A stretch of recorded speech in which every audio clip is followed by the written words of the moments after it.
bon xam nga saa ñu génnee ci genre élection yu mel nii suñu ay candidats sénégalais dem ci ay élections yoo xam ne c'est au niveau régional ou continental ñu gagné ñu à chaque fois on a parlé de la diplomatie sénégalaise Abdoulaye Bathily amoon na fi bi nga xam ne commission Union africaine rëcc na ko ñu bëri wax suñu démocratie ak yeneen ak yeneen ak yeneen mais pour man la démocratie la diplomatie aussi position bi ñu koy jox ci genre élection yi pour man c'est mon avis c'est à relativiser bu ñu fàtte ni am na ay candidats yoo xam ne li ñuy peser économiquement ak diplomatiquement Sénégal pesé wu ko. Afrique du Sud avait un candidat Afrique du Sud ban position la am ci économie africaine première position ci économie africaine si je ne me trompe pas. kooku amoon na candidat bi jàllul. donc kooku mënoo ne tey amul diplomatie lu muy représenté ci sur le plan international Afrique du Sud moom moo jóg am audace am légitimité ne taxaw attaquer Israël. ci conflit ak Gaza. pour man ça c'est des actes forts yoo xam ne ku amul un rayonnement diplomatique au niveau international doo ñemee poser ces actes. te kon exemple boobu mu jël c'est trop léger. c'est léger. pour man c'est léger de dire que ni actuellement notre diplomatie souffre notre diplomatie ne souffre pas du tout. tey foo wër ci Afrique Sénégal tey boo génnee il suffit de sortir pour dire ah oui tu es sénégalais tu es l'attraction parce que y a ni ñuy wax peut-être soft power bi nga xam ne c'est à travers des élections c'est à travers ñun gentleman agreement bi ñu am suñu biir bu élection amee ñu woote félicitante mais position bi nga xam ne sénégalais les population sénégalaise dañu ngi am taxawaay boobu en temps de conflit et de crise politique dafa contribuer ci soft power boobu foo dem ci sous-région bi Sénégal am na bët bu ñu koy xoolee tey am na légitimité bu xam tey loo ci munti wax le président Bassirou Diomaye Faye bu génnee dem dans les pays africains et même le président le premier ministre bu génnee dem dans les autres pays africains li ngay gis taxawaay bi nga gis mooy il est ovationné il est applaudi pour man loolu aussi c'est vrai c'est à différencier de la diplomatie carrément bi nga xam ne ça se passe en underground mais pour man am na loo xam ne Sénégal am na ko rayonnement africain bu ñu am et international bu ñu am donc les échecs des candidats bu ñu ko lier forcément avec la diplomatie Amadou Hott traîne aussi son passif avec le régime de Macky Sall bi nga xam ne dañ ko wax parce que lan la doon prétendre pour diriger la Banque africaine de développement on parle d'un régime sortant boo xam ne yow tu as été ministre des finances ou bien du budget boo xam ne dañu koy ne dafa falsifier des chiffres FMI acte nangu ne y a eu des falsifications des chiffres loolu lépp dafa am lu mu peser sur ces élections là donc pour moi c'est trop facile de dire aujourd'hui que non le régime actuel moom mooy fautif parce que suñu diplomatie fi ko Macky Sall yóbbul suñu diplomatie fenn parce que man en tout cas dans mes souvenirs gisuma fi benn ci ñun à part Hadjibou Soumaré gisuma fi sur du temps de Macky Sall koo xam ne suñu ay doomu réew la bu occupé au niveau régional ou africain benn poste ci ay commission wala ci ay institutions communautaires wala yoo xam ne am na dayo bu mu am donc pour man ça c'est à relativiser mais bu nekkee en tout cas régime bi fi nekk dafa guñ fi lu extraordinaire sur le plan diplomatique aussi am na yoo xam ne c'est à relativiser. xam nga tey au-delà même de la lettre ñu bari souvent bu ñuy wax diplomatie sénégalaise dañu koy méngale parfois ak maanaam dañu naan la tey suñu président wala suñu premier ministre gisuñu leen ñuy dem dans les rencontres internationales nekkuñu di assister ay sommets yu am doole yoo xamante ne monde bi ci boppam moo ko soxla ci même côté da ngay gis l'ancien président la Macky Sall partout à travers le monde dañ ko fay invité ba récemment ñu ngi koy sax annoncé à l'ONU loolu tey askan wi ñoo xamante ne ñoom vraiment comme ni nga ko waxee sànq c'est des Sénégalais lambda est-ce que ñoom bu ñu xoolee wee ci œil boobu ci regard boobu duñu mujjee jox Bourgi raison sax par rapport ak loolu. yaakaaruma ko très sincèrement Macky Sall il faut ñu xam ci li ñu koy invité lan la c'est des initiatives souvent privées. Des gens yoo xam ne ils ont occupé de hautes ay postes yu am solo. ci ay institutions internationales qui yoo xam ne terminé nañ seen carrière mettre en place des structures. ñooñu ils organisent tout le temps des sommets ils organisent des rencontres yoo xam ne dañ ciy collaborer avec les institutions donc pour moi c'est tout à fait normal un ancien président même bu nekkente ne am na passif dans son pays il reste un ancien président qui dispose quand même d'un carnet d'adresses extraordinaire boo xam ne permettre na ko et aussi qui a de l'expérience Macky Sall même bu nekkente ne il est controversé à l'intérieur de ce pays et man bokk naa ci ñu gëm ne Macky Sall on doit dafa war a am fu ñu jaar ak moom ci dans son pays il a de l'expérience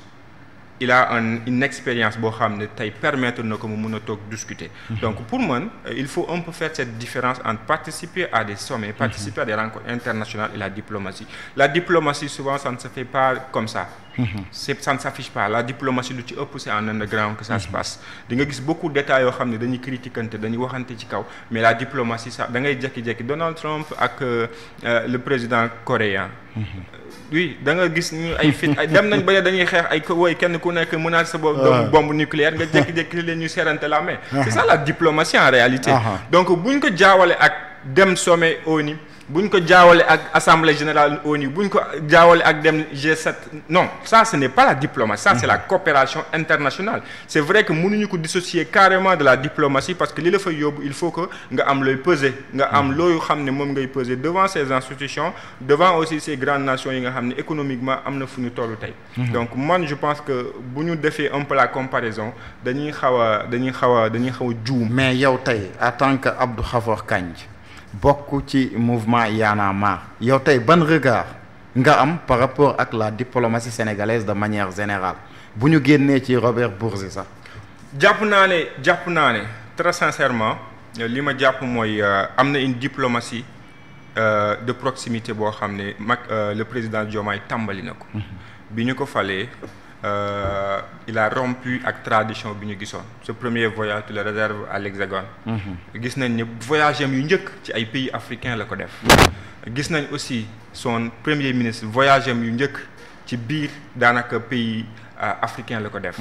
pour dem fa feddali suñu collaboration feddali li ñu boole. commencer par Mauritanie commencer par des pays frontaliers yoo xam ne dañu am une histoire commune ak ñoom parce que tout doit partir de là. Pour moi, la diplomatie à l'occidental, dañ ko war a repenser. Nous, on a une diplomatie boo xam dafa war a sukkandiku ci notre histoire commune, nos cultures communes yi ñu bokk ak nos pays frontaliers ak d'autres nations yi nga xamante ne bi ñu ngi biir Afrique. On a partagé ensemble une histoire douloureuse, la colonisation et l'esclavage. On a une histoire culturelle ensemble boo xam ne ñoo ko bokk. Muy les tirailleurs ba léegi qui fait partie de cette histoire douloureuse. Tey boo demee dans beaucoup de pays frontaliers même langue yi fa nekk ngay fekk fii ça c'est des leviers yoo xam ne on doit dañ ci war a sukkandiku pour suñu diplomatie am solo. Diplomatie tekkiwul rek des conventions économiques non on doit raffermir d'abord nos liens. dindi bépp stéréotype bu nekk suñu diggante loolu dafay tax ba demlante ak dikkalante bi mën a yomb. gis naa di actuellement premier ministre fu ñu dem. Ils ont pas beaucoup parlé d'aspect économique. C'est important foofu tam am na ci solo fexe ba ñun en Afrique ñu renforcer suñu ay échanges entre nous États africains bañ a rek jël suñu ay échanges lépp ne ñun ak bitim réew la mais ñun dégg naa le premier ministre mu ne dem ne Côte d'Ivoire suñu échange dafa néew. ñun fi ñu toll li ñuy représenter ñun ñëpp ci espace bi ñu bokk ñun ñaar ñuy les leaders suñu échange dafa néew. dañ ko war a dooleel. loolu dafa am solo. fexe ba yenn état yi nga xam ne am nañu frustration ci yenn organisation communautaire ñu génn ko teg yeneen organisation communautaire ou régionale nu ñuy fexe ba lëkkaloog ñoom fexe ba économiquement ñu am ay rapport parce que même bu ne CEDEAO oui ak AES amatuñu benn lien daanaka mais ils ont fait en sorte que les ressortissants des deux espaces ñu mun a continuer di demalante di dikkalante donc loolu aussi ñun Sénégal dafa am lu mu ci war a profité contrairement à ce qui s'est passé sous Macky Sall nga xam ne gis nañ ne bi CEDEAO décidé na dafa def embargo Mali dafay def embargo d'autres pays le Sénégal automatiquement fermé sa frontière avec la Mali ce qui était inhumain. Nous on a une histoire commune beaucoup de nos période tabaski la ñu nekk ñu bëri ci Sénégal ci suñu ay frères suñu kër Mali la ñu jógee ñëw tabaski see fii est-ce que ñun avec notre histoire bi ñu bokk ak dans le Soudan est-ce que loolu waroon nañu donc man jàpp naa ne fi ñu toll ñu ngi def une diplomatie à leur façon commencé ko ci pays africains yi ce qui est salutaire mooy tàmbalee ñun fi ñu nekk ba pare ñu dëgëral suñu dëggante ak suñu ay dëkkandoo lii léegi nag doog a ubbeeku vers l'international loolu c'est très important am ancrage boo xam ne au niveau continental d'abord c'est très important même bu nekkante ne y a beaucoup de choses à dire parce que man tey jàpp naa ne le Sénégal sa diplomatie même bu dee am na avec la Mauritanie avec le Burkina avec le Mali war na mun a am ci lu mu sukkandiku am na ci lu mu mun a sukkandiku yoo xamante ne bii parce que le passé de ce Sénégal là entre 2021 2024 ñoom les leaders de PASTEF ñu am lu ñu ci dund lu am solo muy ci persécution ce sont ces mêmes choses qui sont en train de se passer dans ces pays-là. Des militants sont contraints à l'exil, des militants sont persécutés dans ces pays. Tu as l'impression que dans ces pays-là, dirigés par des militaires, ñëpp dañ leen soutenir alors que non, parce que ñi nga xam ne ñoo d'accord ak ñoom ñoo mun a wax ku d'accord ak ñoom boo waxul on t'amène vers le front. Donc ça aussi pour moi, cette diplomatie ne doit pas être aveugle à ces faits. Ils n'ont pas le droit d'être aveugles à ces faits. Ils n'ont pas le droit aussi d'être aveugles à ce qui se passe en Mauritanie, sur l'esclavage qui se passe là-bas en Mauritanie, parce que tout simplement, nous partageons une histoire commune, nous partageons une frontière, et nous partageons ensemble des ressources naturelles et halieutiques. Des ressources pétrolières sont en train d'être exploitées entre ces deux pays-là, nous pouvons partager. Est-ce que ces ressources-là vont continuer de persécuter une minorité là-bas? Le Sénégal a une responsabilité sur ça. La diplomatie aussi doit revoir ces aspects-là. Ok, vous êtes souverain, mais on doit discuter de ça parce qu'on a un même peuple. Beaucoup de Mauritaniens, si ils sont persécutés au Sénégal, nous savons parce qu'on a ouvert un espace qui s'appelle Caribou. Ces gens-là sont tout simplement persécutés parce qu'ils sont minoritaires, parce qu'ils ont soutenu un camp minoritaire. Le PASTEF aujourd'hui donne cette expérience. Les leaders de PASTEF sont contraints à l'exil, ont été contraints à l'exil dans ce Sénégal-là. Donc c'est bien beau la diplomatie économique et tout, mais aussi bu ñu aveugle à ces faits sociopolitiques. jërëjëf daanaka en tout cas tontu bi leer na nañ, mais pour ñu jeexal ci côté diplomatie wax nga ko sànq nee nga bu ñu aveugle ci côté kii bi